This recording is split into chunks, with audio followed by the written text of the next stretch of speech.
So let's dive into how you can use this special prayer to change your life. If you want to manifest anything you desire, there's a powerful practice you can do before bed that can help you achieve your dreams. This practice isn't about wishing or hoping, it's about harnessing the power of your mind and emotions to align yourself with the reality you want to create. Before you go to bed, it's crucial to prepare your mind and body. Your brain and body are deeply connected, and they need to be in harmony to manifest your desires. When you go to sleep, your brain moves into a different state, one that is more open to influence and change. This is why the moments before you fall asleep are so powerful for manifesting. Start by finding a comfortable place where you can relax completely. Sit or lie down in a position that feels right for you. Close your eyes and take a few deep breaths. Inhale slowly and deeply, and exhale just as slowly. As you breathe, let go of any tension or stress from the day. You want to create a peaceful, calm state within yourself. Now let's talk about the power of prayer in this context. Prayer is not just about asking for something. It's about aligning your entire being with the outcome you desire. When you say this prayer, you're not only using words, but also setting an intention and cultivating the right emotional state. This is where the real magic happens. To start your manifestation practice, begin with a simple and heartfelt prayer. Here's a basic example you can use or adapt to your own needs. Start with the words, "Thank you for the manifestation of my desires." This is a way to express gratitude in advance. Even if you haven't seen your desires come to fruition yet, saying thank you helps you act as if you already have what you want. It sets a positive tone and helps you stay focused on what you want to create in your life. Next, say, "I am grateful for the abundance that flows into my life." Abundance doesn't just mean money, it includes all the good things that come your way, such as love, health, joy, and success. By recognizing and appreciating this abundance, you're opening yourself up to receive more. Feeling grateful for what you already have sends a strong signal to the universe that you are ready for even more blessings. Then continue with, "I am thankful for the opportunities, the people, and the experiences that align with my highest good." Here you're acknowledging that opportunities and people are part of the process. This part of the prayer helps you remain open to the various ways your desires might come to you. Sometimes the universe brings what you need through unexpected opportunities or new connections. By being thankful for these possibilities, you stay receptive and alert to the signs and opportunities that come your way. After that, include, "I trust that the universe is working in my favor." Trust is crucial in the manifestation process. Sometimes things may not happen as quickly as you want or in the exact way you expected, but having faith that the universe is working behind the scenes helps you stay positive and patient. Trust that everything is unfolding as it should and that the universe is aligning things to help you achieve your dreams. Finally, finish with, "I am open to receiving all that I need to achieve my dreams." Being open to receiving is important because it shows that you're ready to accept what comes your way. Sometimes people have specific ideas about how their dreams should come true, but being open means you're willing to accept help and opportunities in any form they might appear. This openness can lead to new and unexpected paths toward achieving your goals. As you say this prayer, it's important to feel the emotion behind the words. Gratitude is a powerful emotion because it signifies that you already have what you desire. When you feel grateful, you are essentially acknowledging that the manifestation has already occurred. This shifts your energy to align with the reality you want to create. Think about the specific desire you want to manifest. Picture it in your mind as clearly as possible. Imagine what it would feel like to have this desire fulfilled. Visualize every detail, what you see, hear, and feel. The more vivid your imagination, the more powerful your manifestation will be. Feel the emotions associated with having your desire. Are you excited, joyful, or content? Embrace those feelings fully. Let them fill you up and become your reality. The key is to generate an elevated emotion that matches the reality you want to create. This emotional state is the energy that will attract your desires to you. Your body is an important part of this process. When you cultivate these elevated emotions, you're training your body to align with your future reality. As you feel gratitude and excitement, your body starts to resonate with these new feelings, helping to reinforce the changes you're making in your mind.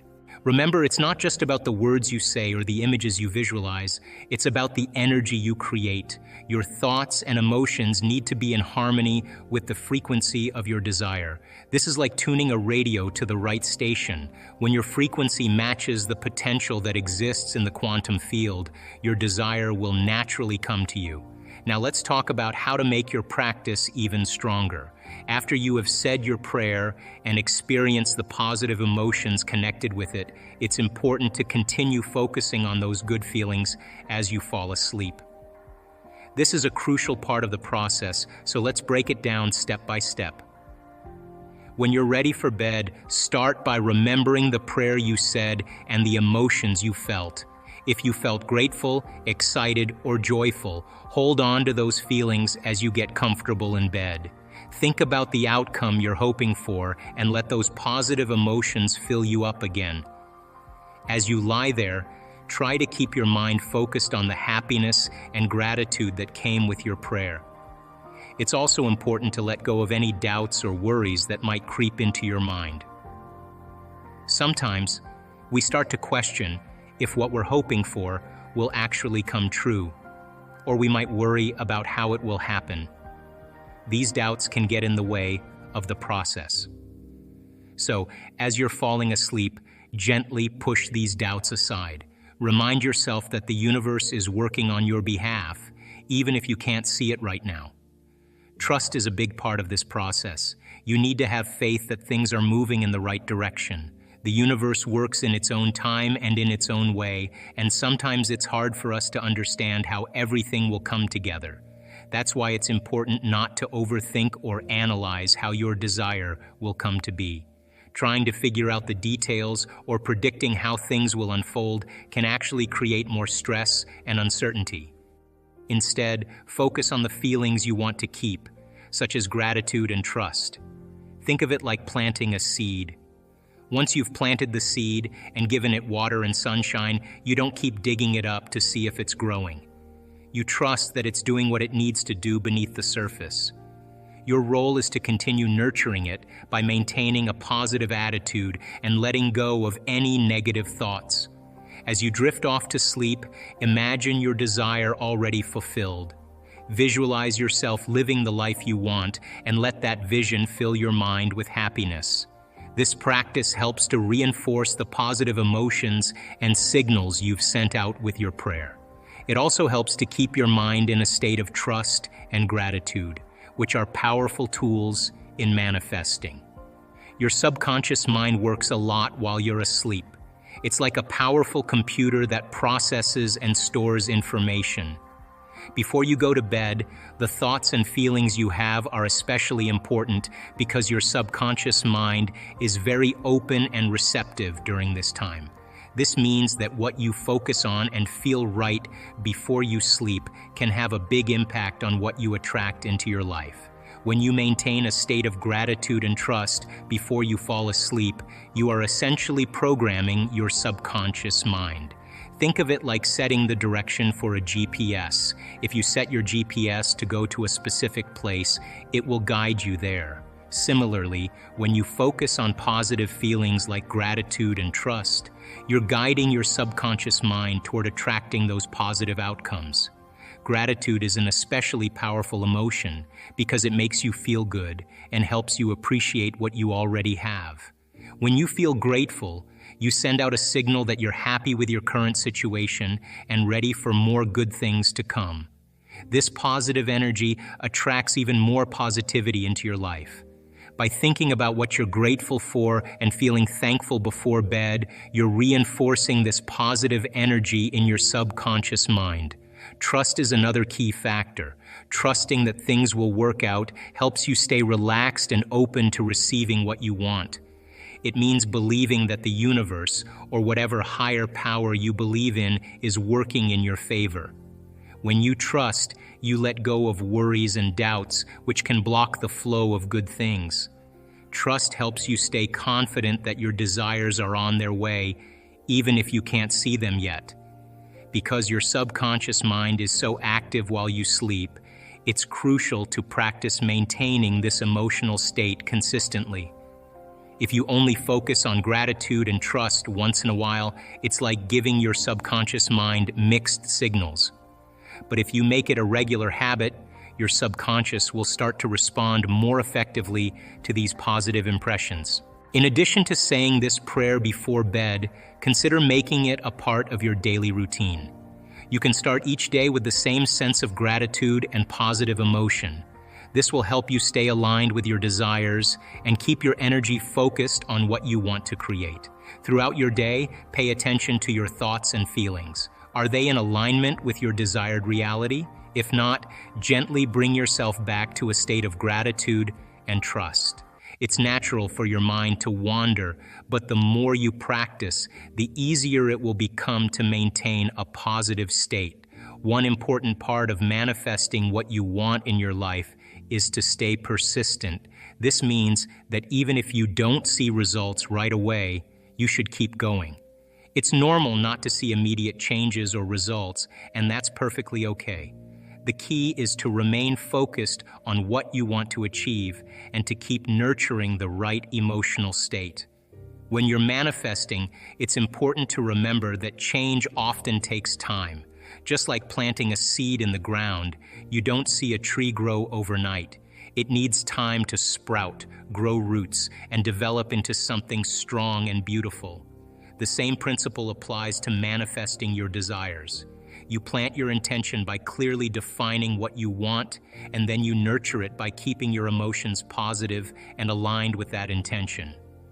Focus is a powerful tool in the process of manifestation.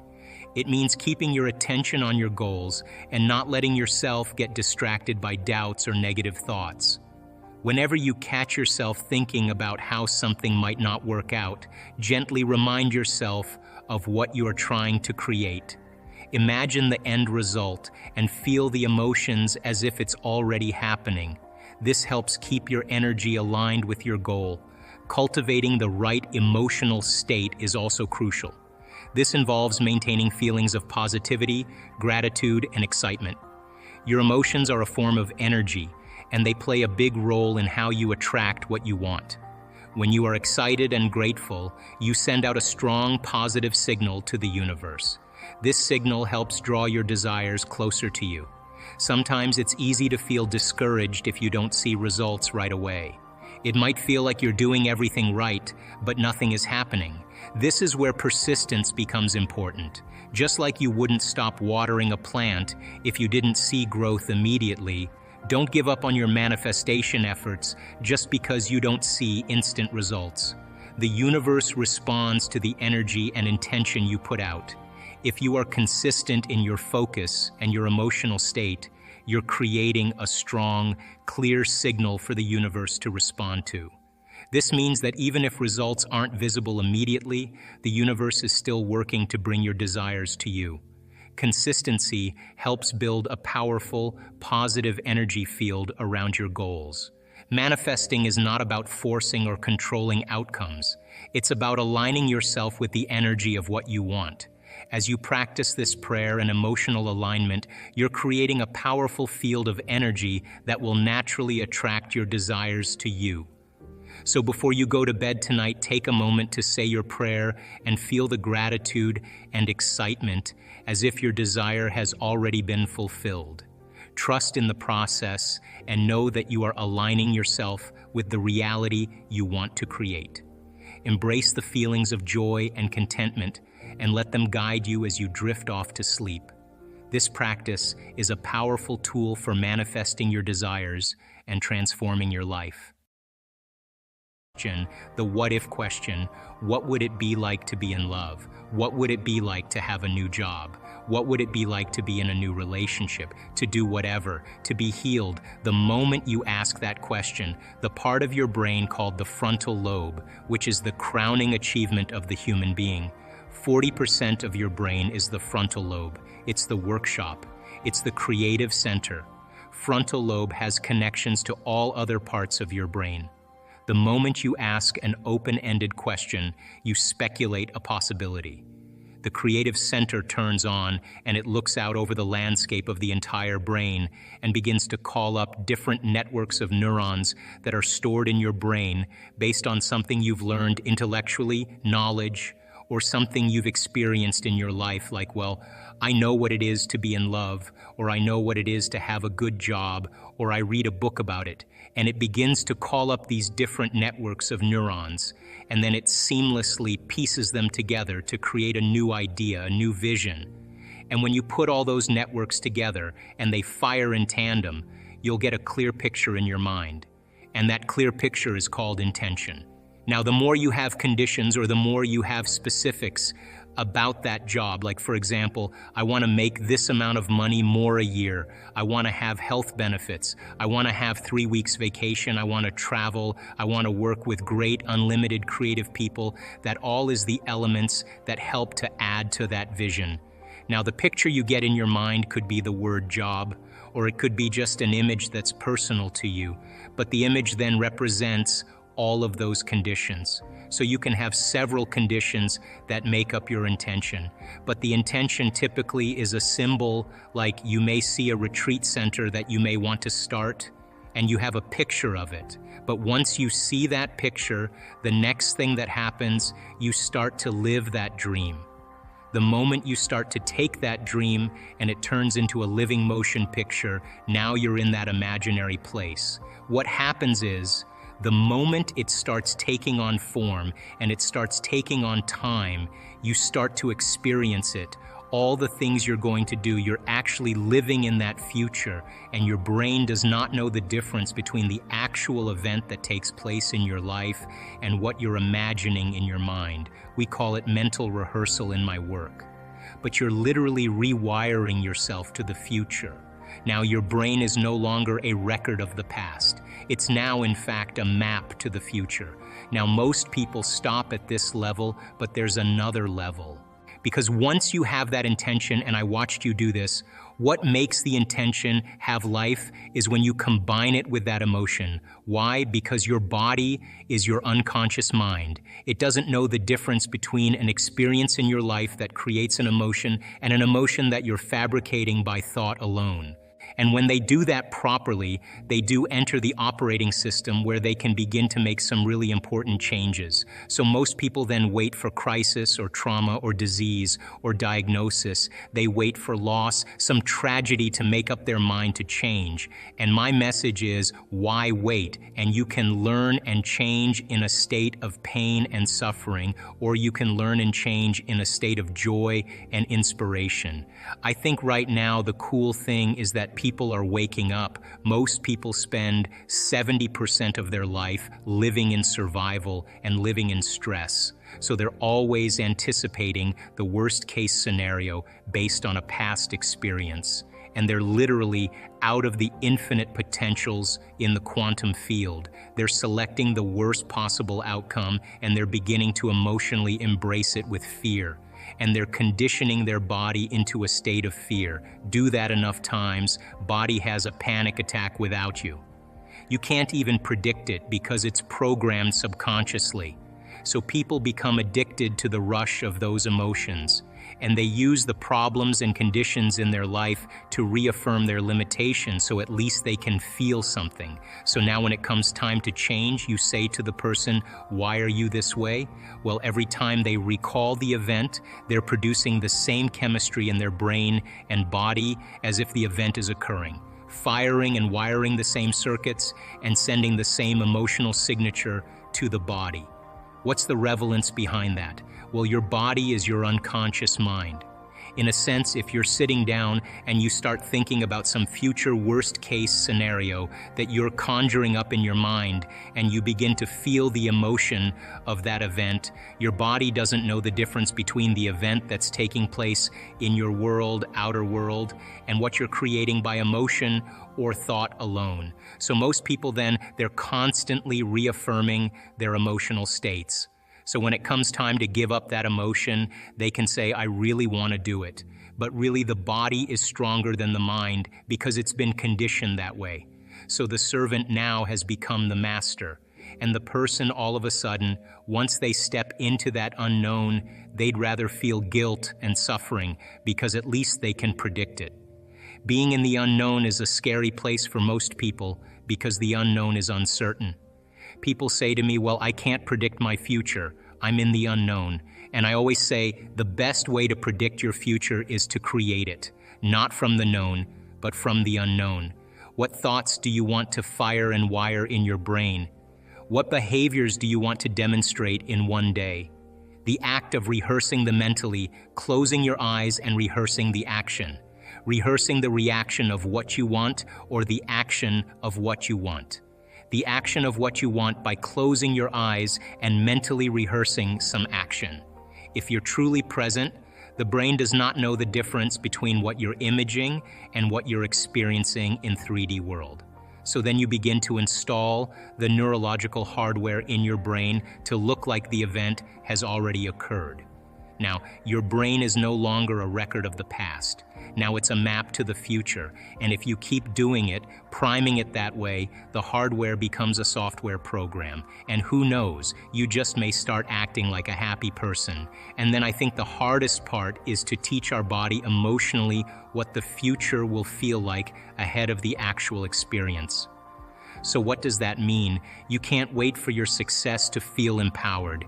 You can't wait for your wealth to feel abundant. You can't wait for your new relationship to feel love or your healing to feel whole. I mean, that's the old model of reality, of cause and effect, waiting for something outside of us to change how we feel inside of us. When we feel better inside of us, we pay attention to whoever or whatever caused it. But what that means then is that from the Newtonian world is that most people spend their whole life living in lack. When you invest in yourself, you invest in your future. Number one, take some time out of your busy lives to disconnect from your world. Shut your cell phone off, turn the TV off, power down your computer. Sit your body down for a few minutes and close your eyes. Number one. Number two, take some breaths and center yourself. When you center your attention into the present moment, you have more energy to create with. When your mind wanders to the predictable future or the familiar past, that's normal. Just become aware of it. Keep working on settling yourself back down into the present moment. When you're in the present moment, you're the most creative. Number three, ask yourself, can I be defined by a vision of the future instead of the memories of the past? What do I want in my life? And take the time to answer the question. The elevated emotion is the carrier of the thought. So all energy, all frequency carries information. The faster the frequency, the higher the energy, the more elevated the emotion combined with a clearer intention is like a laser, because you're creating a more coherent signature. And we know because we've measured this that when people have a coherent brain and a coherent heart, something amazing is going to happen in their life. It's not just feeling the gratitude, because we know that just having an elevated emotion doesn't affect matter. We know that just the clear intention of seeing something change doesn't affect matter. They've done experiments on this. You have to combine then the clear intention with the elevated emotion. The emotion is the energy, the frequency, the carrier of the thought. The thought is the intent, it is the direction, it is the specific field, frequency. So it's like tuning a radio dial. So if it's all about vibration, it's all about energy. When there's a vibrational match between your energy and that potential that exists in the quantum field, when there's a vibrational match, it's going to find you. Intention is getting clear on what you want. So let's say you want a new home. Let's say you want a beautiful garden. Well, then start ripping out magazine pictures of gardens that you love. Start drawing pictures. Start seeing and start writing down the things that you want. Throw it up somewhere and then add another dream and add another dream. And keep your mind. If you keep your conscious mind on that, your subconscious mind will take you there. Now, I'm not an impatient person, because I know that impatience means I believe that something's not going to happen. But we're here to experience life. We're here to enjoy the magnificence of our creations. And our senses then become the artist that writes the story in our biology. So then, when you start to see that home and that vision, you start making the choices for it, and you step into the unknown, and you become the creator, and you do something that's never been done before. And it brings you joy, and it brings you excitement, and it has meaning behind it. Then your body is always following your mind. So of course it's going to take time, but it's no different than a garden that you tend in your life. You're always going to be pulling weeds out and always going to be pruning branches, and you're always going to be fertilizing and pulling rocks out. But that's the joy of the creation, because you get to eat the fruit of your own creation. So then our senses should be the last to experience what our mind has created. So the intention then represents all the details. But all the details can be summarized in a symbol, a letter, a picture, one picture. And you know that that picture means all of those things because you reviewed all of those things. If you hold the picture, you hold the symbol, you hold the dream house, you hold the dream garden. But you don't say, oh, when this dream garden comes, then I'm going to be happy. You say, the thought I'm having is the experience, and the experience then produces the emotion. And once the emotion begins to occur, now your brain and body are in the future instead of in the past. Once you start opening your heart, it begins to move into coherence. It begins to produce a measurable magnetic field up to 3 meters wide. Now that's frequency, that's energy. And all that energy, that frequency, carries information, carries an intent. So then, when you're feeling gratitude and your heart is open, you're broadcasting energy into the field. That frequency, you lay the intent of the thought of your health and your wealth. That frequency can carry the thought of your wealth. It can carry the thought of your health. If you're suffering, you can't. Suffering does not carry. That energy does not carry the thought of your wealth. It carries a different set of thoughts. If you're going to believe in that future that you're imagining with all of your heart, it better be open and activated, and you better know how to self-regulate. And you have to know the moment you disconnect from the energy of your future because of some circumstance in your life, and you lose that feeling. If you're practicing it on a daily basis with your eyes closed, then the next level is to be able to open your eyes and do it right in the moment and be able to self-regulate and change the frustration from some experience in your life back to the energy of your future. Now that requires great awareness and great effort. But if you have a community of people that are practicing this on a daily basis and they're connected to their future because that's where their mind is, they begin to want the future more than the emotions of the past. Sure, I think we're reality-producing machines. I mean, there's no single individual on this planet who doesn't create reality unless they have a brain injury or something. But for the most part, most of us are engaged in reality, and we do cause effects. I think we reach a certain point in our life where we stop learning and we start feeling. And when we use feelings as a barometer for the unknown, it's contraindicated because feelings are usually a record of a past experience. So we try to predict how that future event is going to be based on a feeling, and we always return back to the old self again. So I love the idea of how we can actually produce effects. I love the idea that every human being either lives in one of two states of mind. We either live in creation, which is growth and expansion, and its health and homeostasis, the emotions of love and joy and trust that make us feel connected to something bigger than us. Or we live in a state of survival, and the state of survival is living in stress. Living in stress is when your body is knocked out of balance. And the redundancy of that cycle over time, that imbalance that keeps happening, begins to break the body down. And I think the biggest problem for us, because of the size of our brains, is we can turn on a stress response just by thought alone, and we do it all day long. In that continuous, redundant being out of balance over time, that imbalance becomes the new balance, and now we're headed for contraction and disease and feeling separate from the field and being selfish instead of selfless. We begin to live in a state of breakdown, a state of disease and a lack of health. And so then those emotions then, of those survival chemicals, endorse the ego.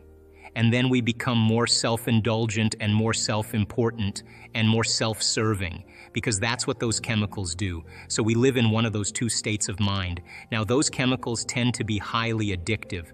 So this is a really good dinner conversation. We can talk about it, right? But actually breaking through, that's, I think, when you free yourself from the chains of those emotions that we memorize. When we actually break through, when we remove that mind out of the body, when we break the emotion that's trapped in physical flesh and the body's liberated, that's true self-love. That's true joy. It's the liberation of energy. So the anger that once was in there, the hatred that was once in there, the prejudice that was once in there is transformed. It's transmuted into joy. It's the same energy, but it just has a different spin. And so no one can do that for you. You know, that isn't something where someone waves a wand and then it happens. You have to actually be willing to be uncomfortable as you break that addiction and be okay with it. And then, the moment the body's liberated and you feel that expansion, that's the natural state of being. So you say, I love myself so much because I went further than I thought I could go. I transcended some limitation about myself in the way I think, in the way I act, in the way I feel. That's the personality, that's the identity. Changing one of those things, really changing it. Not just like changing your mind like I want vanilla ice cream instead of chocolate ice cream, but truly changing something that changes your neurology, your neurocircuitry, changes the chemistry, which is your emotions, that signal the gene that begins to change your very expression of health and the very expression of life. Talking about when you make that emphatic declaration where you make that change and it's undeniable. There's a biological, neurological, and quantum effect as a result of it.